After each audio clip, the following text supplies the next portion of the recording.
Labą dieną. Jūs paskambinote į Lietuvos Respublikos Teisingumo ministeriją.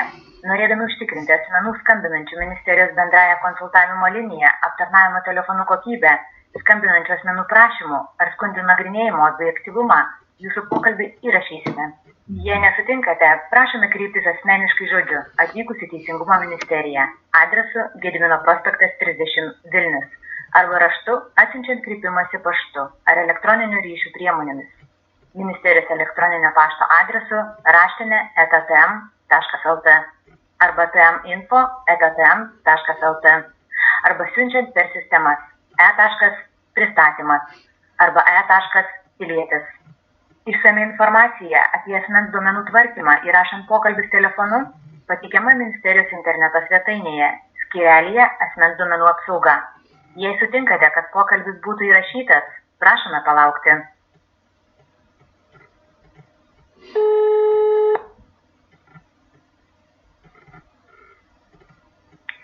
Teisingumo ministerijos specialistė Popova, klausom, laba diena. Labą dieną, gerbiamas specialistė Popova. Popova, teisingai išgirdot, taip? Taip. Žiūrėkit, aš čia tokių klausimų skambinu.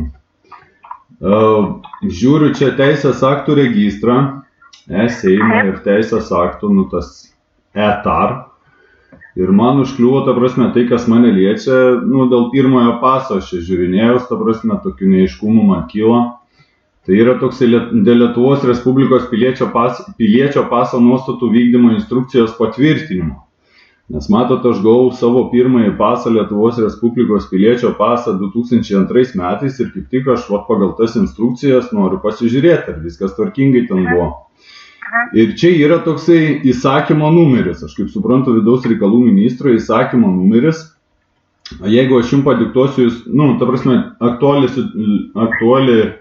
klausimas man vienas yra, aš ko nerandu, ta prasme, gal jūs kaip specialistą, ta prasme, man padėtumėte. Tai jeigu vidaus reikalų ministro, tai vidaus reikalų ministerija galima skambinti, bet jeigu dėl paso, tai jūs galite pasiskambinti į imigracijos tarnybą. Aha. Imigracija. Bet tikrai ne Teisingumo ministerija, taip. O Teisingumo ministerija funkcijas, tai vis tiek, ta prasme, įstatymo leidybos funkcijas atlieka. Ta prasme, patvirtinimą. Ne visose srityse yra mūsų nuostatai, ten parašyta, kokiose srityse vyksta pokyčiai.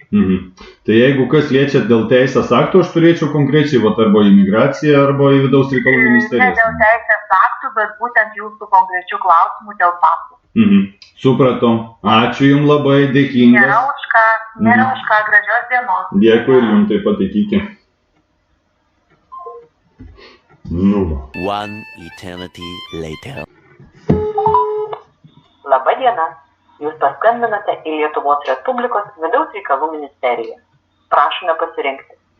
Informacija Ukrainos piliečiams ir jų šeimos nariams. Spauskite 0. Informacija dėl teistumo, neteistumo pažymų išdavimo. Spauskite 1. Informacija migracijos klausimais. Spauskite 2. Informacija pensijų klausimais. Spauskite 3. Informacija policijos veiklos klausimais. Spauskite 4. Kita. Spauskite 5. 2000 years later.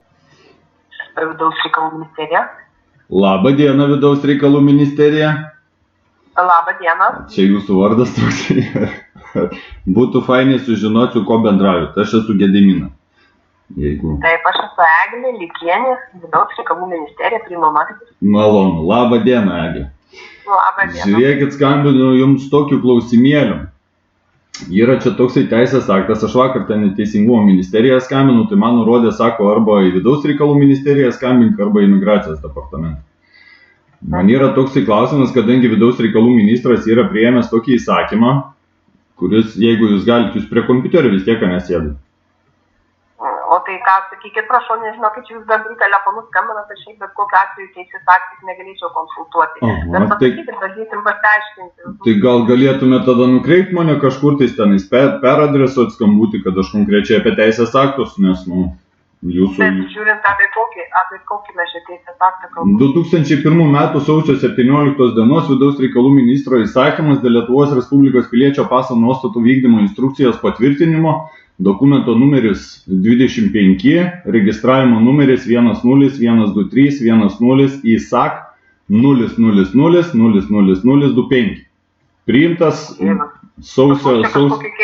Labai keistas numeris, ne ministerijos numeris. Nu, šičia registravimo duomenys, ta prasme, iš Seimas lrs.lt.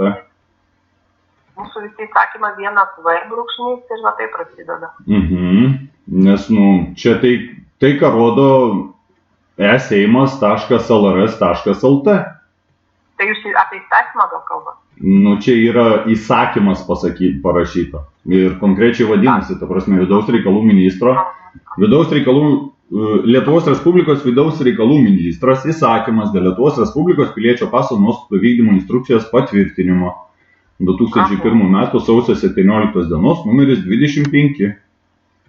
O jūs sakykit, prašau, jūs norėtumėt ką dėl to įsakymo, kažką konsultacijos, kažką? Tenais jis, būtent sausio 17 dieną, 2001 metais sausio 17 dieną, būtent šio įsakymo numeris 25, jis naikina prieš tai vidaus reikalų ministerijos 1997 metų gruodžio 22 dienos įsakymą numeris 587 dėl Lietuvos Respublikos piliečio paso nuostatų vykdymo instrukcijos patvirtinimo ir įsigaliojimo, ta prasme. Bet aš ieškau būtent to 97 metų gruodžio 22 dienos įsakymo numeris 587 ir aš jo nerandu niekur. Matot, reiktų aiškintis, ar jisai buvo paskelbtas teisės valstybės žiniuose, jeigu jisai nebuvo paskelbtas, bet šį pagal pavadinimą turėjo būti skelbtas. Bet realiai, jeigu jis būtų nepaskelbtas, jis kaip ir neturi jokios juridinės galės ir jis negali galioti. Ne, anksčiau ten kažkaip vienus skelbdavo, kitus neskelbdavo, bet čia pagal pavadinimą tai tikrai turėjo būti skelbtas. Bet pagal 92 metų spalio 25 dienos Lietuvos Respublikos konstitucijai yra parašyta, galioja tik paskelbti įstatymą. Sakykit, prašau, o jūs norite įsurasti ar kaip? Jo. Nes matot, aš esu 85 metų gimimo. Pirmąjį savo Lietuvos Respublikos piliečio pasą įgijau 2002 metais sausio mėnesį. Ir būtent aš patenku į tą kategoriją, pagal kurią buvo, ta prasme, yra, aš jums paaiškinsiu tiesiog trumpai, kaip yra pilietybės įstatymas ir pilietybės įstatyme nėra aprašoma, ta prasme, kaip yra išduodamas pasas. Tai yra, kas privalo turėti ir kas neprivalo, kas gali turėti, kas negali turėti. Tačiau yra skirtos dėl poįstatyminis teisės aktas dėl Lietuvos Respublikos, tarkim, piliečio paso nuostatų vykdymo instrukcijos patvirtinimo ir tenais yra būtent pateikiami būtent prašymai, ką aš turėčiau ten padaryti, kaip nuotraukas turi atrodyti, kokias nuotraukas, kur ten kreiptis. Tai aš būtent patenku į tą kategoriją, kur tas vidaus reikalų ministro paso nuostatų vykdymo instrukcijos patvirtinimo, ta prasme, nuo 2001 metų vasario 1 dienos, įsigaliojo ir galiojo iki 2003 metų sausio 1 dienos. Ir būtent pagal šį vidaus reikalų ministro įsakymą numeris 25 aš pasirašiau prašymą, ir kuris yra, ta prasme, instrukcijos yra pridėtos, yra prašymo forma nurodyta, yra ta prasme, pasižadėjimo forma, tačiau aš gaunu iš Lietuvos Respublikos tiek migracijos departamento, tiek iš vidaus reikalų ministerijos, aš gaunu tik tais pasižadėjimo kopiją. Bet aš negaunu vidaus reikalų ministerijai, ta prasme, kur buvo pateiktas, migracijos departamentui ir ten Naujas Akmenės, mano konkrečiu atveju Naujas Akmenės migracijos skyriui, pasų poskyriui tuo momentu, kuris, ta prasme, iki 19 metų Liepos 1 dienos buvo, bet tenais yra aš pasiskaitęs tas nuostatas, 19 priedė yra konkrečiai nurodyta, kad gautų piliečių pasižadėjimai yra saugomi nuolat, o piliečių prašymai išduoti pakeisti pasą 75 metus, bet aš dabar, kai ieškau to prašymo pirmojo, būtent Lietuvos Respublikos piliečio pasui gauti, tai man sako, kad jis yra sunaikintas, nors aš buvau pasirašęs, ta prasme, tiek tą pasižadėjimą, tiek tą prašymą esu pasirašęs būtent pagal tas sąlygas, kurios galiojo nuo 2001 metų iki 2003 metų. Tai kodėl man kyla natūralus klausimas, kodėl pasižadėjimas yra saugomas migracijoje, aš laisvai galiu gauti tokią kopiją, bet prašymų kopijos aš neturiu, nes, ne urvę kažkokį tai gyvenam, ta prasme, aš žinau, kad visa ta informacija, kas popierinis variantas yra, nes kaip matom, dega visokie tie migracijos poskyriai, viskas yra sukelta į skaitmeną ir kodėl, kas yra per bėdos, kad aš tiek to prašymo negaunu, tiek nerandu, ta prasme, net įsakymų, kad, kaip ir turėtų būti viešai paskelbta.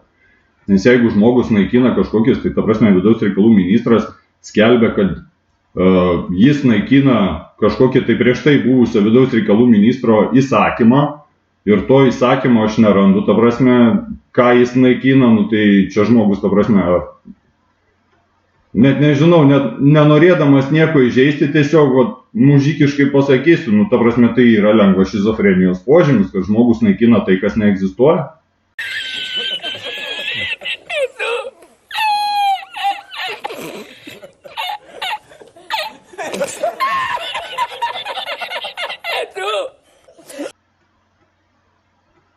Žinot, jūs labai daug visko susakėte, aš nesu nei migracijos specialistė, jūs skambinat bendrų telefonu, aš negalėčiau apskritai to klausimų, bijau kažką net komentuoti.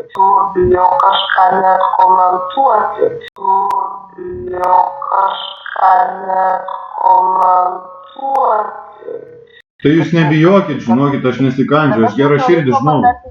Aš iš viso tos jūsų didelės kalbos supratau, kad jums reikalingas tas būtent 25 numeris įsakymas. Taip, ne, ta prasme, tas 25 tai jis yra paskeltas teisės aktų registrai, jis egzistuoja ir e-seimas lrs.lt portale, kur yra skelbiami irgi teisės aktai, jis irgi yra paskeltas, mane domina būtent, kur tais būtent 2001 metais sausio 17 dieną vidaus reikalų ministro įsakymas 25, jis rašo 3 punkte, kad pripažįstu netekusių galios. 3.1 vidaus reikalų.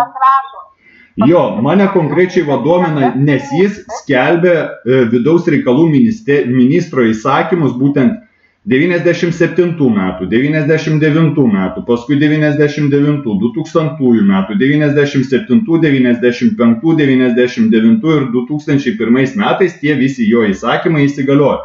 Jis naikina 1, 2, 3, 4, 5, 6 vidaus reikalų ministro įsakymus, kuris konkrečiai liečia kelionės dokumentus, pasus, vaikų kelionės dokumentus, ta prasme, pasus.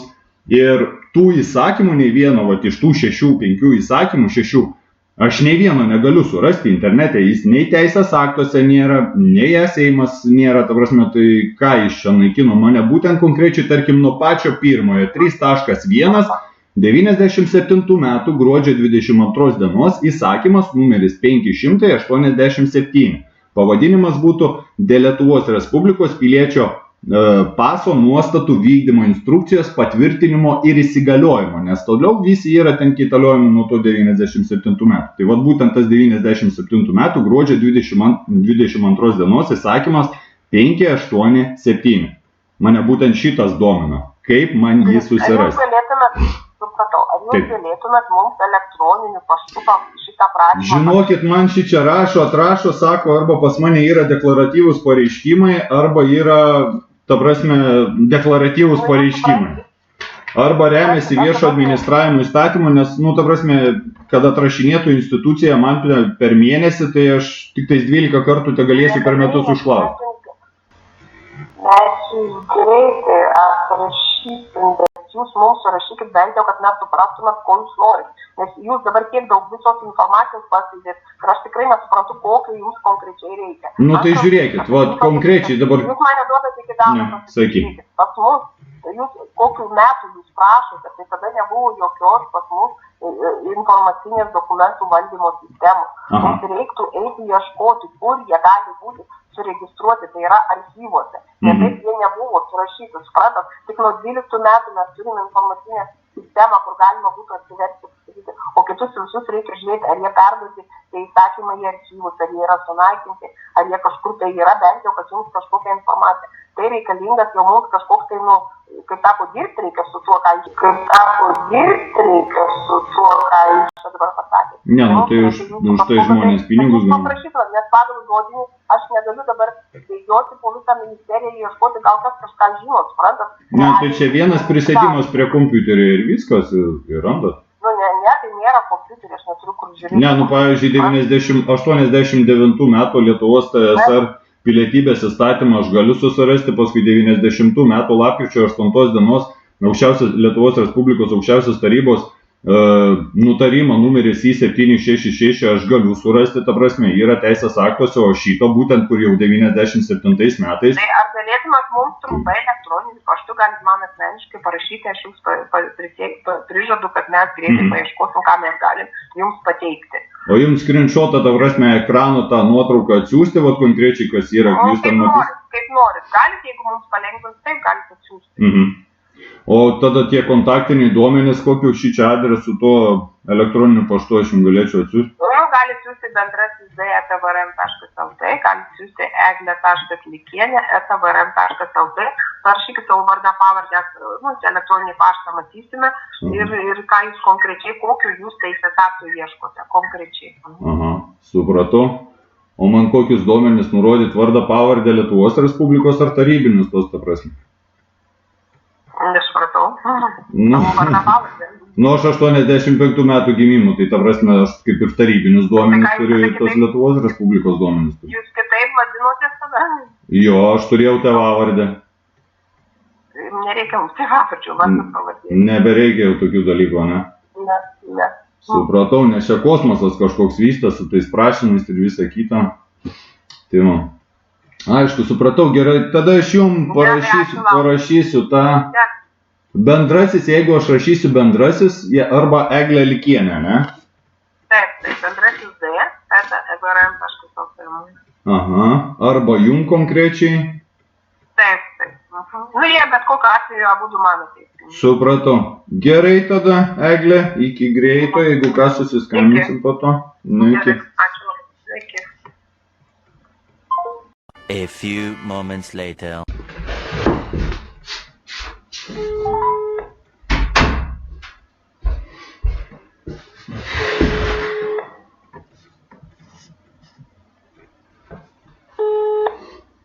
Vidaus reikalų ministerija. Labą dieną, Vidaus reikalų ministerija. Labą dieną. O jūs vardą turit, ar čia jūsų toks vardas?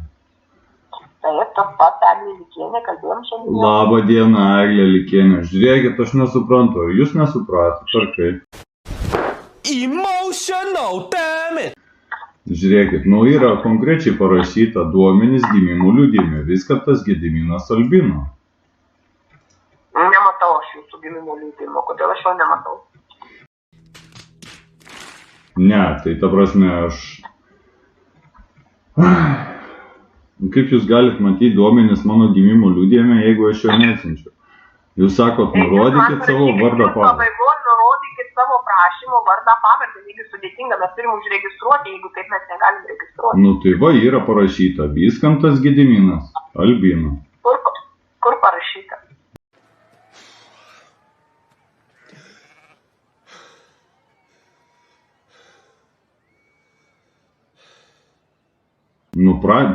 Tam vat laiškę, kur aš jums parašiau.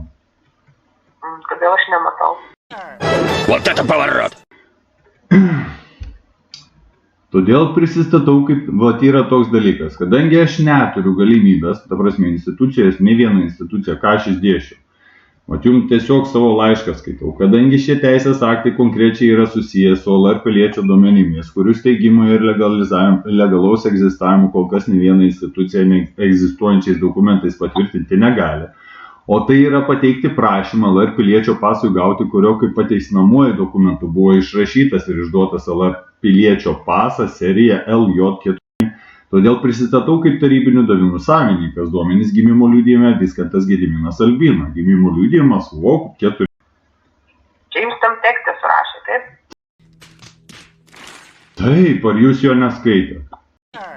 Вот это поворот! Skaičiau, bet nemačiau. Nu kaip jūs galėt nematyti?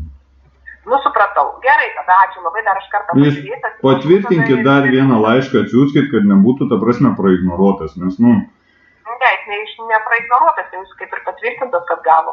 Gerai, nu tai gerai, aš dar kartą pažiūrėsiu. Ne, ta prasme, patvirtintas, nepatvirtintas, bet jūs atrašė, ta prasme, kad nėra parašyta.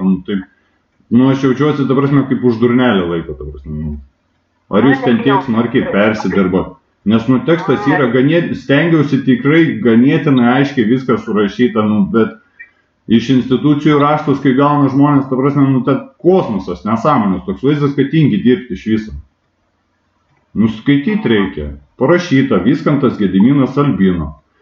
Nes negaliu sakyti, kad aš esu ten kažkoks tai Vyskantas Gediminas ar Gediminas Vyskantas. Nes neturi patvirtinančių dokumentų aš tokių. Nes nei viena institucija, tiek registrų centras, tiek migracijos departamentas atsisako pateikti prašymo pirmojo kopiją. Ir sako, yra sunaikintas. Nu tai kaip aš galiu, čia elementarus dalykas, kaip jūs galėtumėt vykdyti veiklą, jeigu jūs neturit kažkokios tai veiklos vykdymo, ta prasme, leidimo iš institucijų. Kaip aš galėčiau užsiimti, tarkim, individualią veiklą kokią nors statybomis ar griovimu, jeigu aš neturėčiau leidimo, ta prasme, išduoto sertifikato, kad aš galiu tokią veiklą vykdyti. Tai kaip aš galiu prisistatyti kažkokiais tai duomenim, kurių pateisinamųjų dokumentų aš neturiu. Lygiai tas pats ir institucijos.